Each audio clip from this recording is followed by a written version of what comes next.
ప్రభునందు ప్రియమైన దేవుని బిడ్డలారా, ఈ ఉదయకాల సమయంలో దేవుని అనుదిన వాగ్దాన పరిచర్య ద్వారా మరి ఒకసారి మిమ్మల్ని కలుసుకోవడానికి దేవుడు నాకు అనుగ్రహించిన ఈ గొప్ప ఈ భాగ్యాన్ని బట్టి మొదటిగా దేవాది దేవునికి నేను ఎంతగానో కృతజ్ఞతాస్తుతులు చెల్లించున్నాను.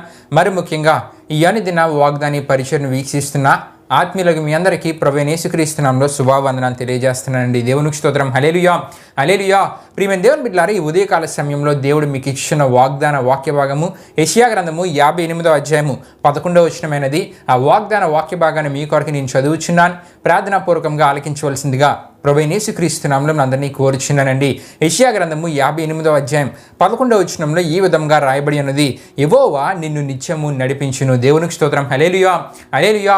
యెహోవా నిన్ను నిత్యము నడిపించునని ఆనాడు దేవుడు యెషయా ప్రవక్త ద్వారా తన ప్రజలైన వారికి ఇస్తున్న వాగ్దానంగా ఈ వాగ్దాన మాటను మనం చూడగలం. అయితే ప్రియమైన దేవుని బిడ్డలారా, ఏ సందర్భంలో దేవుడు యెషయా ప్రవక్త ద్వారా ఈ విషయాన్ని తెలియజేస్తున్నారంటే, ఇశ్రాయేలు వారి ప్రియమైన దేవుని బిడ్డలారా ఆచార భక్తిని అనుసరించి నడుచుకుంటూ ఉన్నారు. దేవుడు ఏమంటూ ఉన్నారంటే, మీ యొక్క ఆచార భక్తిని మీరు విడిచి అక్కడ ప్రియమైన దేవుని బిడ్డలారా ఇశ్రాయేలీలు వారి యొక్క ఆచార భక్తిని విడిచిపెడితే ప్రియమైన దేవుని బిడ్డలారా దేవుడు వారిని నడిపిస్తానని తెలియజేస్తూ ఒక ధైర్యం ఇస్తూ ఈ వాగ్దాన మాటను తెలియజేస్తున్నారండి.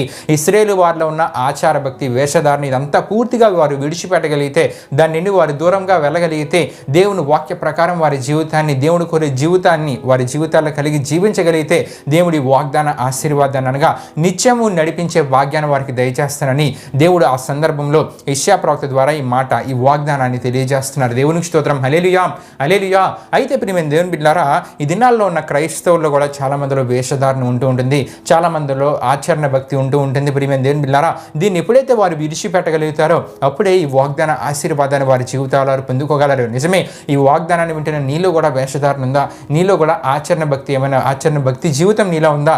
దాని నుండి నువ్వు ఎప్పుడైతే పూర్తిగా బయటకు పడగలుగుతావో, దాని నుండి నువ్వు ఎప్పుడైతే దూరంగా రాగలుగుతావో, అంతేకాకుండా దేవునికి ఇష్టమైన జీవితాన్ని ఎప్పుడైతే నువ్వు జీవించగలుగుతావో, ఈ వాగ్దాన ఆశీర్వాదాన్ని అంటే దేవుడు నిన్ను నిత్యము నడిపించే భాగ్యాన్ని నీ జీవితంలో నీవు పొందుకోగల. నిత్యము అంటే మరణం వరకు ఆయన నిన్ను ముందుకు నడిపిస్తూ ఉంటారు. మరణం వరకు ఆయన నువ్వు చేసే ప్రతి ప్రయాణంలో, నీవు తీసుకునే ప్రతి నిర్ణయాల్లో ఆయన తోడు కాపుదల నీ జీవితంలో ఉంటూ మరణం వరకు నేను నిత్యం ముందుకు నడిపించే దేవుడు అండి. దేవునికి స్తోత్రం. హల్లెలూయా హల్లెలూయా.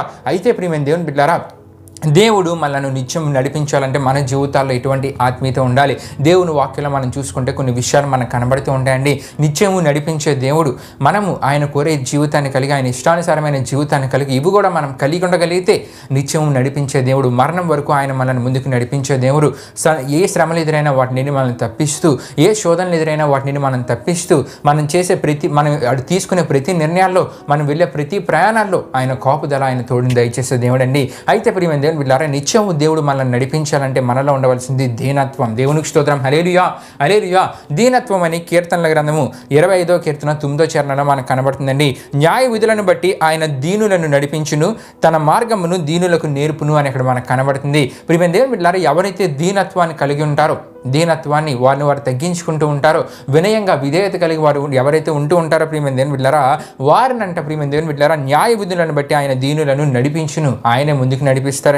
తన మార్గమును దీనులకు దేవుడే నేర్పిస్తారంట. దేవునికి స్తోత్రం. హల్లెలూయా హల్లెలూయా. నిజమే ప్రియమైన దేవుని బిడ్డలారా, ఈ దినాల్లో చాలా మంది వారు ఇచ్చించుకుంటూ ఉంటారు, గర్వపడుతూ ఉంటారు. గర్వపడే వారికి దేవుని దగ్గర చోటు లేదండి.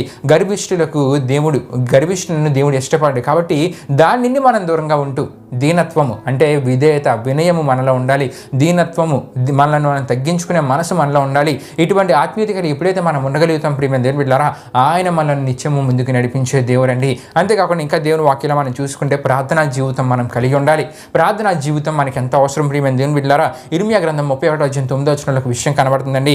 వారు నన్ను ప్రార్థించుచుండగా నేను వారిని నడిపించుదును, అంతేకాకుండా వారు త్రుటిల్లకుండా చక్కగా పోవు బాటను నీళ్ళ కాలువల యొద్ద వారిని నడిపించును అని అక్కడ మనకు కనబడుతుందండి. దేవునికి స్తోత్రం. హల్లెలూయా హల్లెలూయా. అక్కడ మనం చూసుకుంటే కనుక వారు నన్ను ప్రార్థించుచుండగా నేను వారిని నడిపించును.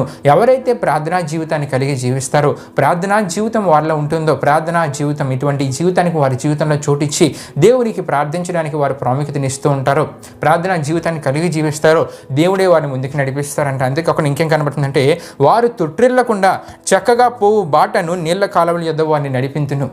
వారి తొట్టిల్లకుండా వారిని దేవుడే ముందుకు నడిపిస్తారంటే ప్రియమైన దేవుని బిడ్డలారా, నిజమే.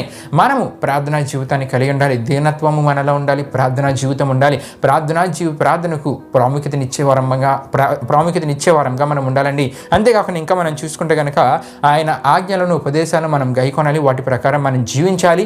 అంతేకాకుండా తల్లిదండ్రుల మాటలను మనం ఆలకించాలండి. ఎందుకంటే దేవుని వాక్యంలో సామెతలు అందరూ ఒక విషయం కనబడుతుంది. సామెతల గ్రంథం 6:20-22 వరకు రాయబడిన వాక్యం వచ్చిన మనం చూసుకుంటే, నా కుమారుడా నా తండ్రి ఆజ్ఞను గైకొనుము, నీ తండ్రి ఆజ్ఞను గైకొనుము, నీ తల్లి ఉపదేశమును త్రోసివేయకము, నీవు త్రోవను వెళ్ళినప్పుడు అది నిన్ను నడిపించును అని అక్కడ కనబడుతుందండి. దేవునికి స్తోత్రం. హల్లెలూయా, హల్లెలూయా. క్రైస్తవులైన వారి తల్లిదండ్రుల మాటలకు లోబడాలి.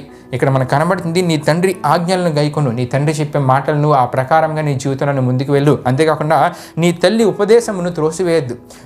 నీ తల్లి చెప్పే మాటలను నువ్వు విని దాటిని ఆచరణలో పెట్టాలి, కానీ త్రోసివేయకూడదని సామెతల గ్రంథంలో మనకు కనబడుతుంది. నిజమే, ఈ దినాల్లో చాలామంది యవనస్తులను మనం చూస్తుంటాం.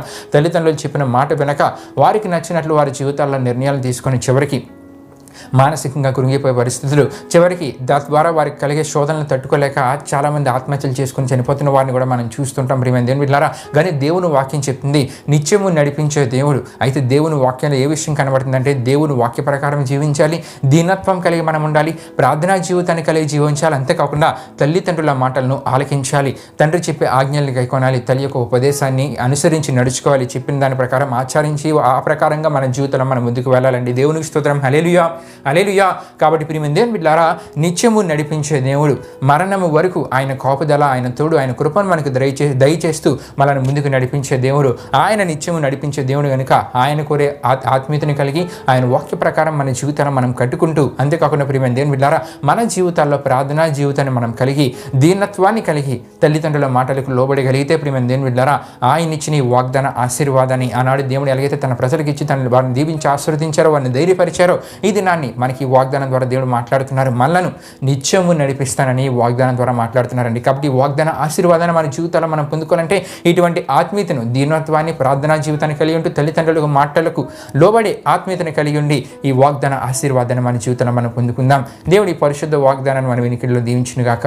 ఆమేన్. ప్రియమైన దేవుని బిడ్డలారా, ఈ వాగ్దాన కార్యక్రమాన్ని ముగింపు మనం ముగించుకుందామండి. అందరూ కళ్ళు మూసుకొని తల ఉంచుకొని ప్రార్థనలో నాతో పాటు ఏకీవించవలసిందిగా ప్రభువైన యేసుక్రీస్తు నామములో అందరినీ కోరుచున్నాను. ప్రార్థన చేసుకుందాం. మహిమాస్వరూపైన మా ప్రభువా, జీవాధిపతి యేసయ్యా, నీ ఘనమైన నామానికే మహిమ, ఘనత, ప్రభావం చెల్లించినాం దేవా. ఇప్పుడు వరకు జరిగిన ఈ వాగ్దాన కార్యక్రమంలో మాతో పాటు తోడుగా నడిపించిన దేవా, మీకే వేలాది వందనములు, కృతజ్ఞతాస్తుతులు చెల్లించిన వేసా. మరి నిత్యము నడిపిస్తానని ఈ వాగ్దానం ద్వారా మాతో మాట్లాడిన దేవా, నీ తోడు, నీ కాపుదల మా జీవితాల్లో ఎంతో అవసరం దేవా. మరి నీ తోడు, నీ కాపుదల మా జీవితాల్లో మేము తీసుకునే ప్రతి నిర్ణయాల్లో, మేము వెళ్ళే ప్రతి మార్గాల్లో తోడుగా ఉండాలంటే ఎటువంటి ఆత్మీయత కలిగి ఉండాలి. ఈ వాగ్దానం ద్వారా అందరితో మాట్లాడిన దేవా, ఈ వాగ్దానాన్ని విన్న ప్రతి ఒక్కరు వారి జీవితాల్లో దీనత్వాన్ని కలిగి, ప్రార్థనా జీవితాన్ని కలిగి, వారి తల్లిదండ్రుల యొక్క మాటలకు లోబడే ఆత్మీయతను వారి జీవితాల్లో కలిగి ఈ వాగ్దాన దీవెనను, ఆశీర్వాదాన్ని వారి జీవితాల్లో పొందుకునేలా మీరు కార్యం జరిగించండి. ఈ వాగ్దానాన్ని విన్న ప్రతి ఒక్కరు మీరు దీవించండి, ఆశీర్వదించండి. ఇది నాన్న వారు చేస్తున్న ప్రయాణాల్లో పనులంట్లో తోడుగుని ముందుకు నడిపించిపోయి మీకే వేలాది వందనములు, కృతజ్ఞతాస్తుతులు చెల్లిస్తూ యేసు పరిశుద్ధ నామములో అడిగి వేడుకొనుచున్నాం తండ్రి. ఆమేన్. యేసు రక్తమే జయం, ప్రవేశ రక్తమే జయం, ప్రవేశ రక్తం సంపూర్ణమైన విజయం, అపవాది క్రియలకు అనంత నాశనం కలుగునుగాక. ఆమేన్.